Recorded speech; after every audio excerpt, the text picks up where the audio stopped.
we saw that one-step inequalities was very similar to one-step equations, and today is no different. When we solve multi-step inequalities, we're going to do it the same way we did with our multi-step equations. Let's just jump right into the examples. For example 1, we're trying to get a by itself. So the first thing we're going to do is move the 7 that does not have the variable attached to it. And we will have 6a is greater than, this will be 12. And then to get a by itself, we're dividing. Now anytime we divide with inequalities, we should check to make sure we're not dividing by a negative, because if we're dividing by a negative, we're going to have to flip that inequality. Our 6 is positive though, so that means that our inequality will remain greater than, and 12 divided by 6 is 2. And that will be our answer. Now notice the directions. It just says solve, so today we're not having to worry about graphing. We're just going to be working on solving these. Example 2, this time we've got some parentheses involved, so we're going to have to get rid of those first, and we do that by distributing. 2 times t is 2t, 2 times positive 2 is positive 4, and we have a minus 3t. Okay, on the left side of our inequality we have common terms in t. We have 2t minus 3t. 2 minus 3 is negative 1. So simplifying the left side gives us negative t plus 4 is greater than or equal to negative 1. And now it's time to move the 4. So we've got negative t is greater than or equal to negative 5. And we'll have to get t to become positive, so we'll have to divide by negative 1 on both sides. And here we're dividing by negative 1.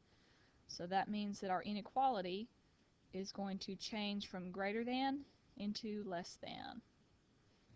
And negative 5 divided by negative 1 is positive 5. Alright, example 3. We have our variables on both sides of the inequality this time. So let's move it. My advice is going to be to keep your to keep your variables on the left side, because keeping it on the left side, when we have to graph it, it'll be easier to see what we're doing. So let's take our 4z and move it to the left with the 6z. We move it by subtracting. And it cancels on the right. On the left, we're going to have 2z minus 15 is less than 11. Our next step is to add 15 on both sides.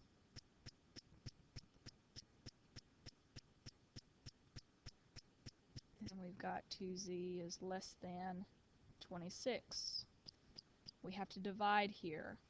And when we divide, we check what we're dividing by. We're dividing by a positive 2. And since 2 is positive, our inequality will remain as less than. And 26 divided by 2 is 13.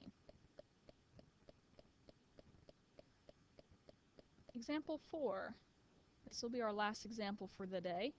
We have lots of craziness going on here. We have variables on both sides and we have parentheses. So let's get rid of those parentheses first. Negative 3 times 4 is negative 12. Negative 3 times negative m is positive 3m. 4 times 2 is 8. 4 times 1 is 4. Okay, like I said earlier, keeping your variables on the left side makes it a little bit easier to graph, but it doesn't really matter. We'll just keep going the way we've been going all day today. So let me take my 8 and move it to my 3. We'll subtract that. So we have negative 12 minus 5m is greater than or equal to 4. Next thing that we're going to do is take the 12 and move it to the 4 by adding it.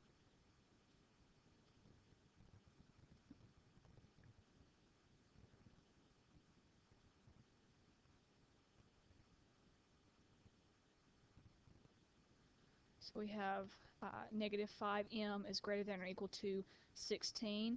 And our last step is going to be dividing by both sides by negative 5. And we check since we're dividing, and this time we are dividing by a negative. And that means our inequality flips. And 16 over negative 5 doesn't reduce, so I'll just leave that as is. And we've arrived at our answer.